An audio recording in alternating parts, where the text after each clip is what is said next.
Saudações, senhoras e senhores, aqui é o irmão Diogo Rafael Moreira do site controversiacatólica.com. Estamos em uma edição especial aqui para o Controvérsia Católica. Padre Rodrigo vai falar um pouco sobre o tema tão importante da nulidade matrimonial, que é um problema que nós temos nos nossos dias. Como lidar com essa questão nos meios tradicionalistas, nos meios sedevacantistas especialmente, da nulidade matrimonial, reverendo? Bem, bom dia a todos. Mais uma vez, Diogo, obrigado pelo espaço no canal do Controvérsia. E sempre mais uma controvérsia, né? Boa parte dos padres não gostam de tratar sobre esses temas relativos à moral ou mesmo aos costumes. Então eu farei, né, digamos assim, uma série de vídeos sobre esses temas, né? Da moral católica e também dos costumes católicos. O primeiro e mais espinhoso deles é o tema das nulidades matrimoniais, né? É comum encontrar por aí pessoas divorciadas, recasadas, né, ou que conseguiram no modernismo uma falsa nulidade matrimonial e querem casar novamente, pessoas que já têm família, que se divorciaram e querem casar de novo, né? Tudo isso nós encontramos por aí, né? Não somente no modernismo, mas na tradição também, né? Há um crescimento, digamos assim, da tradição, do movimento tradicional, e tem muita gente que sai do modernismo, né, e vem para a tradição já com esses problemas, digamos assim, né, do casamento, né, relativos ao matrimônio. O que seria, reverendo, para que fique claro para todos, a nulidade matrimonial? Bem, ordinariamente, né, é a igreja quem decide isso, não é? A igreja tem, né, tribunais, chamados tribunais eclesiásticos, rota romana, né, para tratar desse tipo de questão, né? Não existe divórcio na Igreja Católica, né, digamos assim, e, bem, às vezes, por algum defeito, né, na matéria, na forma do sacramento, a Igreja, estudando esses casos, né, pode dizer que nunca houve aquele sacramento, né, que aquele sacramento, né, foi nulo, nunca houve. Então, se não houve, pode-se fazer novamente. Há toda uma averiguação por parte da instituição, né, para saber se aquele casamento foi válido ou não foi, ou nunca ocorreu. E por isso que saem essas declarações de nulidade, ou seja, nunca houve aquele casamento, então pode-se, né, casar. Né? Então isso é diferente do divórcio. Diferente do divórcio. Porque no caso do divórcio houve um casamento válido. Houve um casamento válido, sim, como no caso do famoso do Henrique VIII, esse grande heresiarca, né, que quis divorciar-se, né, de sua esposa e casar novamente. A igreja, né, foi contra, é contra até hoje, né, o divórcio. Então, padre, se em si mesmo não haveria problema em simplesmente detectar, né, que o sacramento do matrimônio foi inválido, então qual é o problema com a nulidade no modernismo, né, as nulidades modernas aí que são feitas? Então, eu vou explicar tudo isso, né? Agora, para entender essas coisas, é necessário, né, se ater à situação de crise atual, né, porque, pela qual passa, né, a religião. Então, por exemplo, quem nos procura? Por exemplo, eu vou procurar o Padre Rodrigo, né, para ver a questão da nulidade do meu matrimônio, né, porque eu estou querendo casar de novo, etc. Né, eu vou ver o meu caso, que eu me separei, quero casar e tal. Então, bem, nós somos sedevacantistas. Né? Então, quem nos procura, obrigatoriamente, deve ser sede católicos com a posição sedevacantista. Então, toda a resposta que eu vou dar aqui é segundo a nossa posição teológica, né, de acordo com o sedevacantismo. Então, para nós, não existe atualmente Papa Romano Pontífice, né? A sé está vacante. Só quem pode decidir essas coisas é o Romano Pontífice ou os seus delegados, quem ele delegar, essas comissões, né, que eu falei anteriormente, que pode dar esse tipo de declaração de nulidade matrimonial. Então, nós não temos Papa, nem tampouco temos essas comissões canônicas mais. Não existe. Tá? Então, eu não posso, como sacerdote, né, sedevacantista, né, fazer nada, digamos assim, por essas pessoas. Tá? Porque, padre, o senhor não poderia fazer tribunais também para decidir? Isso é algo cismático. Né? Eu não tenho jurisdição nem poder para isso. né? Porque essas comissões são nomeadas pelo Romano Pontífice e sob a sua vigilância. Então, se não há instituições, nem há o Romano Pontífice, nós não podemos fazer nada nesse sentido, né? Então, eu lamento. Por isso que, quando as pessoas vão se casar, né, aqui, por exemplo, na minha capela, eu dou toda essa formação, né, de modo que elas aceitam conscientemente todas essas consequências, né, de que vão casar e vai ser para sempre, tá? Não há essa questão da nulidade. E eu falei num outro vídeo também sobre a validade dos sacramentos do Novus Ordo, né, no modernismo. Então, em tese, a igreja aceita dos hereges o batismo e o matrimônio. Então, nós também reconhecemos como válido o batismo e o matrimônio dos hereges modernistas, né, da seita conciliar. Então, quem vem do modernismo e já foi casado lá, né, provavelmente é tido como válido, né, e nós não podemos fazer nada absolutamente com respeito a isso. Ah, padre, mas eu consegui a nulidade lá dos falsos padres, do falso papa lá deles, né, o divórcio, sei lá, qualquer coisa que vocês conseguiram no modernismo, para nós não tem nenhum efeito e valor, tá? Porque eles não são instituição católica, eles não são papas legítimos, não é? Esses tribunais são todos viciados, não é? Porque o próprio Bergoglio falou para dar mesmo carta de nulidade, de divórcio, facilitar isso daí para quem quiser. Então a pessoa paga uma taxa e recebe a nulidade matrimonial e quer casar de novo. Então para nós tudo isso é inválido. Tá?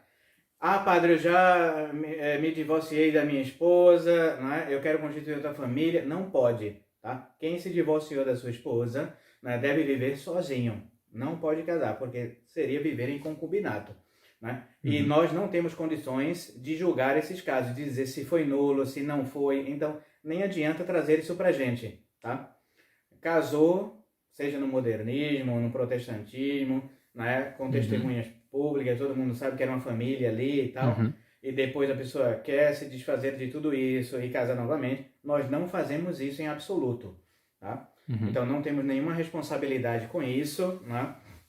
Aqui na nossa capela nós não recebemos esse tipo de coisa, né? Só se a pessoa viver sozinho, né? Não é algo escandaloso, não vive com ninguém amaziado, né? E infelizmente é isso, e nós não podemos rever nenhum desses casos, né? Um caso famoso é a questão da Fraternidade São Pio X, né? Que inventou de fazer esses tribunais, né? A revelia, né? Lá dessa falsa igreja deles, e isso constitui cisma, né? É algo cismático, sem jurisdição, né? Não vale de nada esses tribunais, tá? Então, para não fazer palhaçada, né? Nem desgraçar com a vida de ninguém, nós não fazemos isso, nem mexemos em nada com essas questões matrimoniais.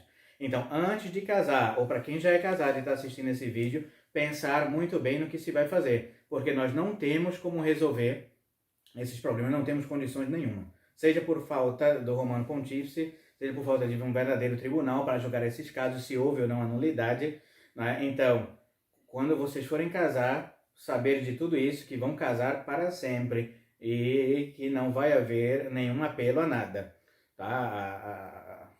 Para se divorciar ou para querer a questão de nulidade, não tem ninguém que possa ver isso atualmente. E quem já se separou da sua esposa, né, etc e tal, e quer casar de novo, então, infelizmente, o recado que nós damos aqui é isso, que não pode, tá? Ao menos aqui, na nossa capela, de acordo com os padres e bispos do Sede-Vacantismo, é um pensamento geral nosso, né?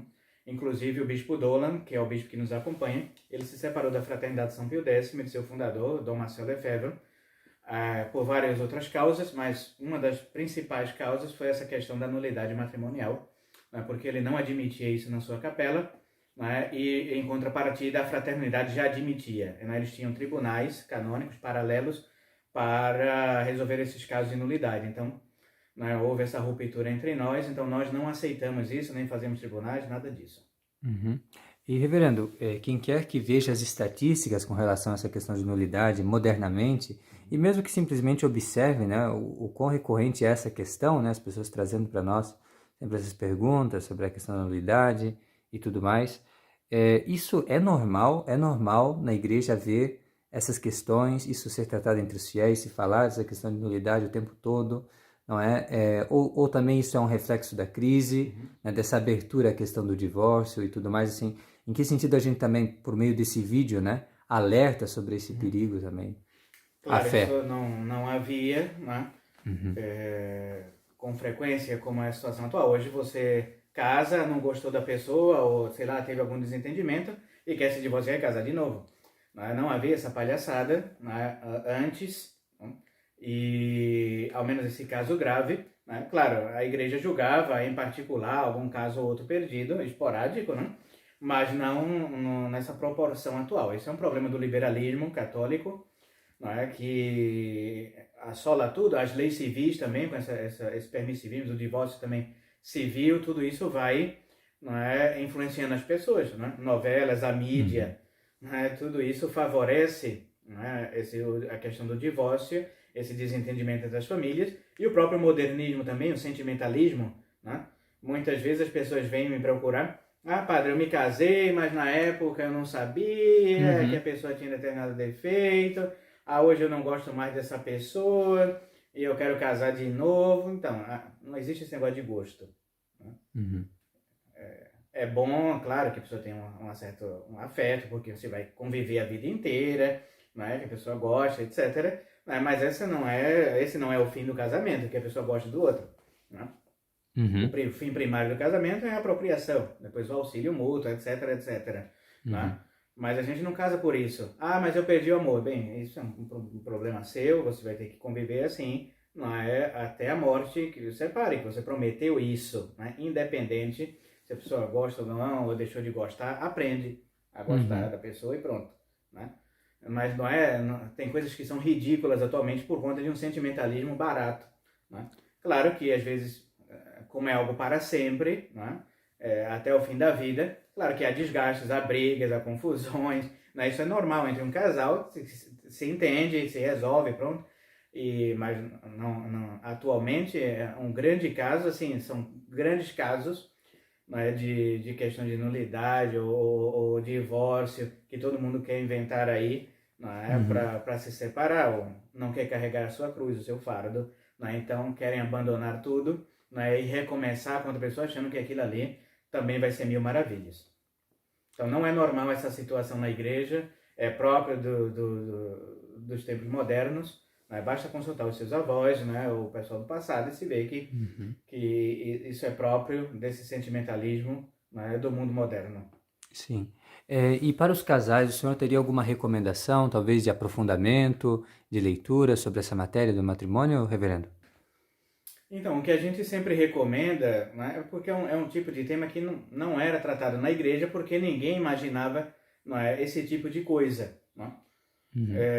O que a gente recomenda é isso, cada um escolher o seu estado de vida. Por exemplo, eu escolhi me casar, eu escolhi, né, o matrimônio.